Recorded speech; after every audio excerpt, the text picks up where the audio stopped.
আর কি বলবো বলো, আমার পড়া কপাল গো, আমার খুব খুব খুব বাজে কপাল, মানে কপালটা এত খারাপ ভাবিনি, মানে এখন ভাবি যে এত দূরে বিয়ে করে ঠিক করিনি, কাউকে দেখতে পাই না, খুব মিস করি সবাইকে। ভাই ফোটার সময়ও খুব মন খারাপ,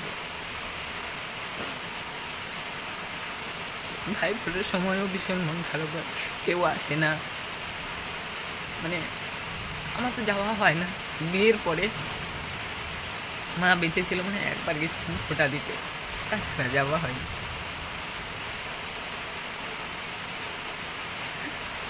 ষষ্ঠীতে যেতাম, মা ছিল যখন তখন গেছি, মা আজকে প্রায় 5 বছর 6 বছর হয়েছে মারা গেছে, আর যাওয়া হয়নি ষষ্ঠীতে। আজকে খুব মন খারাপ করছে, ভাই বোনরা কেউ একসাথে হই না, দিদিরা যেমন একসাথে হয়, ওদের দেখা হয়, প্রায় দেখা হয় ওদের সাথে, আমার সাথে কারোর দেখা হয় না গো, খুব কষ্ট লাগে যেন কারোর সাথে দেখা হয় না, ওই ফোনে কথা। আমার মেয়ে এখনও চেনেই না কোনটা মামা, কোনটা মামি, কোনটা দাদা ভাই, কোনটা মানি, কোনটা দিদিভাই, কিচ্ছু জানে না, জানো। 11 মাস বয়সে ওকে নিয়ে গেছিলাম, তখন তো কিছুই বলছে না। আজকে ভীষণ মন খারাপ করছে, জানি না সারাদিন কীভাবে কাটাবো, কিচ্ছু ভালো লাগছে না, কিচ্ছু না। বিশেষ করে আজকের দিনে না মাকে খুব মিস করছি, আমার মা থাকলে আজকে কতবার বলতো হাসবি না হাসবি না।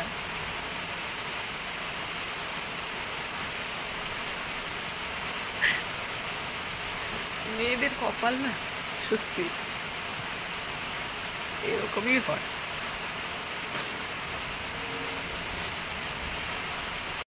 হে guys, good morning and welcome back to my channel. কেমন আছো সবাই? আশা করছি ভালো আছো, সুস্থ আছো। আমরা খুব খুব ভালো আছি। নিউ ব্লগে তোমাদের সবাইকে অনেক অনেক স্বাগত, ভালোবাসা জানাই। তো গাইজ এখন বাজে 5টা 10, তো এখন থেকে ব্লগটা শুরু করছি। আশা করি তোমাদের ভালো লাগবে। প্রচুর বৃষ্টি পড়ছে, বাইরের কাজ কোনোরকম করলাম, বাসনটা মাজলাম শুধু, বুঝেছো, মানে এত বৃষ্টি হচ্ছে, কলপাড়ে পুরো বৃষ্টি পড়ে, মাথাটা ভিজে যায়, তো সেই জন্য শুধুমাত্র বাসনটা মেজে আনলাম, কারণ ওটা না মাজলে নয়। জামা কাপড় আর কাচলাম না, মেয়ে যদি আকাশ পরিষ্কার হওয়ার পরে কাচবো, তাই রেখে দিয়েছি। বৃষ্টিতে ভিজে ভিজে কাজ করতেও কেমন লাগে, আর তার মধ্যে এই বৃষ্টিতে জানো তো এত মশা, মানে থাকা যায় না সেই মশা, আর আকাশের অবস্থা একদমই কালো হয়ে আছে, বৃষ্টি তো কাল থেকে হচ্ছে, বাজ পড়ছে, মানে কিছুই ভালো লাগছে না। আর তার মধ্যে আজকে ষষ্ঠী, হ্যাঁ ভীষণ মন খারাপ হচ্ছে, কারণ আজকে প্রায় 5 বছর মতো হয়ে গেছে ষষ্ঠীতে যাওয়া হয় না। ভাবি যাব যাব, কিন্তু যাওয়া হয় না। এখন তো মেয়েকে স্কুলে দিয়েছি, তার জন্য যেতে পারি না, কিন্তু আগে মানে মা নেই, বাবা নেই, দাদারা ডাকে, কোনো একটা কাজের চাপে বা কোনো একটা পরিস্থিতির চাপে হয়তো যাওয়া হয় না। তো এবারে খুব ইচ্ছে ছিল একটু ষষ্ঠীতে যাবো, কিন্তু মেয়ের স্কুল এত দেরি করে ছুটি দিল, সামার ভ্যাকেশানের ছুটিটা কাল দিয়ে দিয়েছে, তো আজকে ষষ্ঠী, সম্ভব না যাওয়া, কারণ অনেকটা টাইম লেগে যায়, কেনাকাটা, তারপরে টিকিট করা, রিজার্ভেশন করা, এটা করা ওইটা করা, অনেক কিছু ব্যাপার থাকে, আর তার মধ্যে দূর, তো সেই জন্য আর হয়ে ওঠেনি। তবে ছুটি অনেক দিন দিয়েছে, ইচ্ছে আছে যাওয়ার, বিশেষ করে আমার থেকে আমার বরের খুব ইচ্ছে বাড়িতে যাওয়া, কারণ বললাম দেখি সময় যদি হয় অবশ্যই যাব, ইচ্ছে আছে, মানে বেশি দিন থাকবো না, 4-5 দিন ওখানে গেলে তো আনন্দ আনন্দ করতে করতেই সময় চলে যায়। আমি এটা বলেছিও তোমাদেরকে যে আমার বাবার বাড়ি আর শ্বশুর বাড়ির ডিস্টেন্স অনেকটাই, তো সচরাচর যাওয়া হয় না, বিশেষ করে কোনো অনুষ্ঠান বাড়ি, মানে ভাইফোঁটা বলো, ষষ্ঠী বলো, বা কোনো ওকেশানে একদমই যেতে পারি না, জানো তো, সেই জন্য ভীষণ ভীষণ মন খারাপ হয়। আর আমি যখন অসুস্থ হই আরও ভীষণ মন খারাপ হয়, কেউ আসতে পারে না আমাকে দেখতে, যতটুকু ফোনে কথা ওইটুকুই। তো আজকেরও ভীষণ মন খারাপ করছে, দাদারা অনেক দিন আগে থেকে বলছে যাওয়ার জন্য, তো যাওয়া হয় না। আর মেন কী বলো তো, দিদি বোন কাছাকাছি, তো ওরা একসাথে হয় প্রায় সময়, তো আর আমার হয়ে ওঠে না, তাই সবাই ওয়েট করে থাকে আমি কবে যাব, গেলে সবাই আসবো, এই একটা আনন্দ হয় খুব, যে আমি যাব, মানে কয়েক বছর পর পর যাই, আমার তো আর মাসে মাসে যাওয়া হয় না, 3-4 বছর পর পর আমি যাই, তো আমি গেলে সবাই আসবে, এটা একটা আশা করেছিল, কিন্তু বলেই দিয়েছি যে মেয়ের স্কুলে ছুটি দেয়নি, আর এমন সময় ছুটি দিয়েছে যাওয়াও সম্ভব নয়, তবে পরে যাবো বলছি, এখন দেখা যাক, ওরা ওই আনন্দে আছে। ভীষণ ভীষণ মন খারাপ হচ্ছে, এখন খালি মনে হয় জানো তো দূরে বিয়ে করে ঠিক করিনি, পস্তাচ্ছি, বুঝেছো, যে কোনো অনুষ্ঠানে যেতে পারি না। আর এই ষষ্ঠীতে গেলে কি হয় বলো তো, সব ভাই বোনরা একসাথে ওই আনন্দ করি, খুব মজা করি, খাওয়া দাওয়া তো বড় ব্যাপার না, না, মানে এই যে 4-5 বছর পরে সবার সাথে দেখা, আনন্দ করা, এটা হতো আর কি, এটা আর হয় না, আজকে প্রায় 5 বছর হয়ে গেছে একসাথে আর হতে পারি না, কিন্তু কিছু করার থাকে না, না মানে মাঝখানে পুজোর পরে মনে হয় যাওয়ার জন্য একটা প্ল্যান হয়েছিল, কেনাকাটাও করেছিলাম, কোনো একটা পরিস্থিতির জন্য যাওয়া হয়নি। তো তারপরে আর যাওয়া হচ্ছিল না, কারণ মেয়েকে স্কুলে দিয়ে দিয়েছি। আর এখন যেহেতু ছুটি বলছে 3 দিন বাবা যাবে বলছে, দেখতে আমার ভীষণ ভীষণ মন খারাপ হয়ে যাচ্ছে জানো তো। মা থাকলে প্রায় যেতাম, মা যখন বেঁচে ছিল, মানে প্রায় বলতে কি বলতো, দুই বছর, 1 বছর 2 বছর পর পর যেতাম। ষষ্ঠীতে না গেলে আমার মা করতো খালি, হ্যাঁ আয়, কবে আসবি, কতদিন হয়ে গেছে, আসিস নি, মানে এরকম বলতে থাকতো। তো সেই জন্য যাওয়াটা হতো। আর এখন কি বলতো, দাদারা ডাকে, বোনরাও ডাকে, দিদিরাও ডাকে, সবাই ডাকে, মানে কেমন একটা পরিস্থিতি হয়ে গেছে যে মা নেই বাবা নেই, কেমন একটা ব্যাপার হয়ে যায়। তবুও এত বছর হয়ে গেছে, আর মেয়েও মামার বাড়ি যায়নি, সেই 11 মাস বয়সে গিয়েছিল। ওরও ইচ্ছে করে যাওয়ার জন্য। আর এমনিতেই সারাক্ষণ ঘরে থাকি, আমরা কোথাও ঘুরতে যাই না। তো আমি বললাম না, মেয়ের যখন অনেক দিন ছুটি পড়েছে তো চলো যাবো। তো তিনির বাবাইও বলছে, আমার থেকে তিনির বাবার যাওয়ার খুব ইচ্ছে। আমি বললাম ঠিক আছে, দেখি। তার মধ্যে প্রচণ্ড গরম ওইখানে, এখানেও প্রচণ্ড গরম। তো কাল থেকে এখানে প্রচুর বৃষ্টি হচ্ছে, আকাশ পুরো কালো হয়ে আছে, সারাদিন হয়তো বৃষ্টি হবে। আমি ওই অবস্থায় কলপাড়ে গিয়ে কাজ করলাম, মানে ভিডিও করিনি, কোনো রকম বাসনটা মেজে চলে এসেছি। আর মেয়ের জামা কাপড় তো কাচিনি বললাম, পরে কাচবো যদি আকাশ ভালো হয়। এটাই ভীষণ মন খারাপ করছে।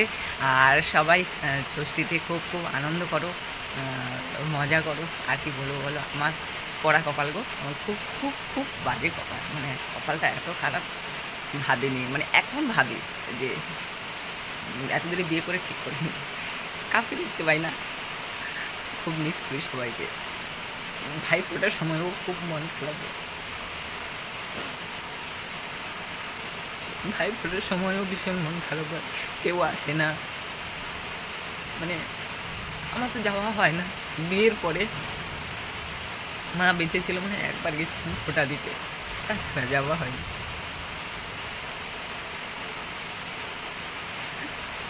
ষষ্ঠীতে যেতাম, মা ছিল যখন তখন গেছি, মা আজকে প্রায় 5 বছর 6 বছর হয়েছে মারা গেছে, আর যাওয়া হয়নি ষষ্ঠীতে। আজকে খুব মন খারাপ করছে, সবার কথা খুব মিস করছি। আর সবাই ওয়েট করে আছে আমি কী করে আসবে, মানে প্রতি বছর ভাবে যে ষষ্ঠীতে আমরা যাব, কিন্তু হয় না তো। আর এবারে অনেকটাই দেরি হয়ে গেছে, বাড়ি যাওয়া হয়নি প্রায় 3.5 বছরের উপরে। তো ওরা জানে ষষ্ঠীতে যাব, সবাই আসবে, আনন্দ করবে, আমারও ভালো লাগে। কারণ ভাই বোনরা কেউ একসাথে হই না, দিদিরা যেমন একসাথে হয়, ওদের দেখা হয়, প্রায় দেখা হয় ওদের সাথে, আমার সাথে কারোর দেখা হয় না গো। খুব কষ্ট লাগে জানো, কারোর সাথে দেখা হয় না, ওই ফোনে কথা। আমার মেয়ে এখনও চেনেই না কোনটা মামা, কোনটা মামি, কোনটা দাদা ভাই, কোনটা মানি, কোনটা দিদিভাই, কিচ্ছু জানি না জানো। 11 মাস বয়সে ওকে নিয়ে গেছিলাম, তখন তো কিছুই বলছে না। আজকে ভীষণ মন খারাপ করছে, জানি না সারাদিন কীভাবে কাটাবো, কিচ্ছু ভালো লাগছে না, কিচ্ছু না। বিশেষ করে আজকের দিনে না মাকে খুব মিস করছি। আমার মা থাকলে আজকে কতবার বলতো, আসবি না আসবি না।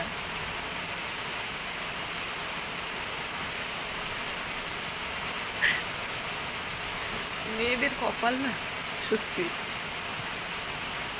এরকমই হয়। তো যাই হোক, মন খারাপ করলে আর কি হবে বলো তো, এটাই ভাগ্য, আর এটাই মেনে নিতে হবে। মেয়েদেরকে কত কিছু মেনে নিতে হয় বলো, তাই না?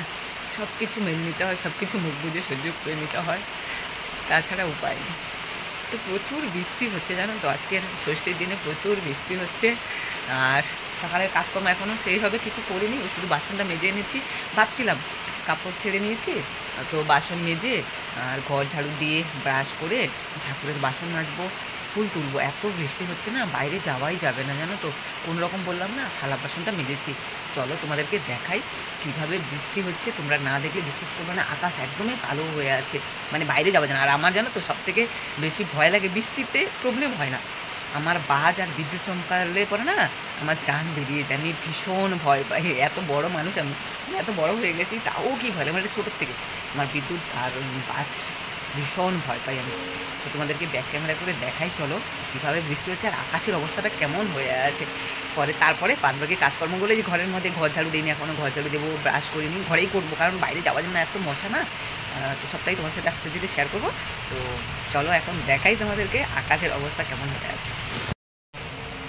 দেখো, দেখেছো কি অবস্থা হয়ে আছে যে বৃষ্টি। আর দেখো ওই যে কলপাড়ে দেখেছো ওইখানে বৃষ্টি পড়ে, তো সেই জন্য কাজকর্ম আমি শেয়ার করতে পারিনি। আর ভাবছিলাম ক্যামেরাটা নিয়ে যাব কিন্তু না নিয়ে গেলাম না। তো যাই হোক, এই যে দেখো আমি জানি না সারাদিন আজকে কেমন থাকবে, তার মধ্যে আজকে ষষ্ঠী, কত বড় একটা দিন, দেখলে কেমন হয়ে আছে, জানি না কেমন থাকবে সারাদিন। এই হচ্ছে পরিস্থিতি বৃষ্টির। তো দেখিয়ে দিলাম বাইরের অবস্থাটা কেমন, আমি জানি না, হয়তো পরিষ্কার হয়েও যেতে পারে আকাশ। আর আমি এই সকালবেলা কী করবো বলতো, এত সকালে উঠে কাজকর্ম করে আমি রিলস বানাতে যাই, যেখানে রিলস বানাতে যাই অনেকটা দূর। আজকের আর যাওয়া হবে না মানে, কারণ যেভাবে বৃষ্টি পড়ছে আমার পক্ষে যাওয়া সম্ভব না। ওখানে গিয়ে আর এত মশাও লাগে, রিলস বানাতে থাকে আর ওইদিকে মশা খেতে থাকে, শুয়োপোকা গায়ে উঠতে থাকে, এরকমই হয় আমার সাথে। তো আজকের আর যাওয়া হবে না মনে হয়, জানি না কী হবে। তো যাই হোক, যাওয়া হয় হবে, যখন যেটা হবে হবে। চলো এখন ঘর ঝাড়ু দিই, ব্রাশও করবো, সাথে থাকো, দেখতে থাকো। আর আজকের এই ষষ্ঠীতে সবাই খুব খুব আনন্দ করো। আমরা যাইনি তো কী হয়েছে, তোমরা আনন্দ করো, হ্যাঁ বুঝেছো।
তো গাইস এখন বাজে হচ্ছে 5টা 41। কী করবো, তাল পাচ্ছি না, কারেন্ট আছে এখনও, বৃষ্টি পড়ছে। ভাবছি গিয়ে যাই একটু মাথায় গামছা দিয়ে ফুলটা তুলে আনি, নাহলে পরে আবার ভুলে যাবো। বাসনটা ঘরেই মেজে নিলাম, ফুলটা তুলে আনি। মাথায় জল পড়েছে না, তাই মাথা চুলকাচ্ছে। তো চলো দেখি পরে সময় হলে তোমার সঙ্গে কথা বলবো। এখন ফুলটা তুলে আনি, আর রেস্ট তো করে নিয়েছি, এখন ভিডিও করতেই হবে আমার। বৃষ্টিতে বেশি ভেজা যাবে না গো, ঠান্ডা লেগে যাবে। আমি কুকুর করছি, ভয় লাগে। বাড়ির থেকে এখনও ফোন করেনি, কালও করেনি, ওদেরও মন খারাপ হয়েছে। যাবো বলছিলাম না, কী করবো বলো তো, নিয়ে স্কুল ছুটি না দিলে কি যাওয়া যায়। যাই হোক চলো পরে কথা বলি, ফুলটা তুলে আনি। গুড ইভিনিং, এখন বাজে 7টা। তো মাত্র ঘুম থেকে উঠেছি। কি বলতো, আজকে সারাদিন তো এমনি মন খারাপ। আর ব্লগটা আমি সকাল সকাল শুরু করেছি, ভাবছিলাম কন্টিনিউ করব, কিন্তু সেটা হয়ে উঠেনি, কন্টিনিউ করতে পারিনি। কারণ এমনিতে আজকের কাজের সাথে সাথে কথা বলতে বলতে এত বড় হয়ে গেছে ব্লগটা, তো সেই জন্য আমি কন্টিনিউ করিনি। মেন হচ্ছে মন খারাপ, কিছু ভালো লাগছে না। কন্টিনিউ যে ব্লগটা করবো সেটার ইচ্ছেও ছিল না আমার। তো আমি ভাবছিলাম বিকেল থেকে আবার শুরু করব, তো বিকেল তো আর হয়নি, কারণ আজকে খাওয়া দাওয়া করে উঠতে উঠতে 4:30 বেজে গেছে। তো শুয়েছিলাম, মন খারাপ। আর সকালে তোমাদেরকে বলেছিলাম যে আমাকে সকাল সকাল ফোন করে, কিন্তু বাড়ি থেকেও করে, বোনও করে। তো এখন 7টা বেজে গেছে, এখনও পর্যন্ত বাড়ি থেকে কোনো ফোন আসেনি। সত্যি কথা বলতে কি বলো তো, মা বাবা বেঁচে নেই মানে পৃথিবীতে দেখবে কিছুই নেই, সব কিছু শূন্যই মনে হয়। বেঁচে থাকলে হয়তো কতবার বলতো, কতবার খবর নিত, কী ব্যাপার আসলি না, কেন আসলে না, এতবার বললাম এই না সে না, অনেক কথা থাকে না মা বাবার। তো সেটা ভীষণ মিস করছি। যাই হোক, কিছু করার নেই, আর এটাই ভাগ্য, এটাই কপাল, মেয়েদেরকে মেনেই নিতে হয়। আর বিশেষ করে আমার কপালটা ভীষণ ভীষণ খারাপ। হ্যাঁ ভালো আছি, তো মেনেই নিয়ে চলছি। তো যাই হোক, আর বেশি কিছু বলবো না। রাত্রিবেলা রান্না করবো, দুপুরে সেভাবে কিছু করিনি। দুপুরবেলা বাজার করে নিয়ে আসছে, মাছ নিয়ে এসছে, ছোটো মাছ, মানে নদীর মাছ। মাছটা খুব ভালো ছিল। কাঁত্র ঘুম থেকে উঠলাম, পুরো ঘুমিয়েছি। সন্ধ্যে দিইনি, তিন বাবাই বলে গেল সন্ধ্যেটা দিই, তো সন্ধ্যে দিয়ে রান্নাবাড়ি করবো, কাটাকাটি কিচ্ছু করিনি। ছোটো মাছের চচ্চড়ি করবো। দুপুরবেলা ডাল আর আলু সেদ্ধ করেছিলাম। এই যে মেয়ের জন্য আলু সেদ্ধ করতেই হয়, তো ডালটা সেদ্ধ করে রেখে দিয়েছিলাম। এখন ডাল রান্না করবো আর ছোটো মাছের চচ্চড়ি করবো, বুঝেছো? তো সেটা তোমাদের সাথে শেয়ার করবো না গো, ব্লগটা এমনিতেই লম্বা হয়ে গেছে, তোমরা একটু কষ্ট করে দেখে নিও।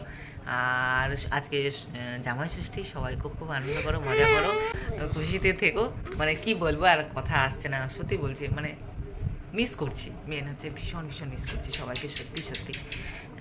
বিশেষ করে মাকে তো ভীষণ মিস করছি। আর আজকের আমার মেয়ে সারাদিন মানে 50 বার বলেছে মামার বাড়ি যাবো। কতবার যে বলছে তার ঠিক নেই। বলে বাবা মামার বাড়ি এইখানে না বাবা, বললে যে চলে যাবো বা নিয়ে যাবো সেটা না, অনেক দূরে, অনেকটা সময় লাগে। নিয়ে যাবো তো। তো চলো, আর বেশি কিছু বলবো না, আজকের ব্লগটা এই পর্যন্ত। হ্যাঁ হ্যাঁ আচ্ছা, তো আজকের ব্লগটা এই পর্যন্ত। তোমরা সবাই ভালো থেকো, সুস্থ থেকো, সেফ থেকো। আর ভিডিও যদি ভালো লেগে থাকে একটা লাইক করো। আজকের অনেক অনেক কথা তোমাদের সাথে শেয়ার করেছি কাজের সাথে সাথে। তো চলো, আর বেশি কিছু বলবো না, ব্লগটা আর বেশি লম্বা করবো না, আজকের ব্লগটা এখানে শেষ করবো। টাটা, বাই বাই করে দাও, বাই বাই করে দাও, বাই বাই করে দাও। চলো, বাই বাই, বাই বাই।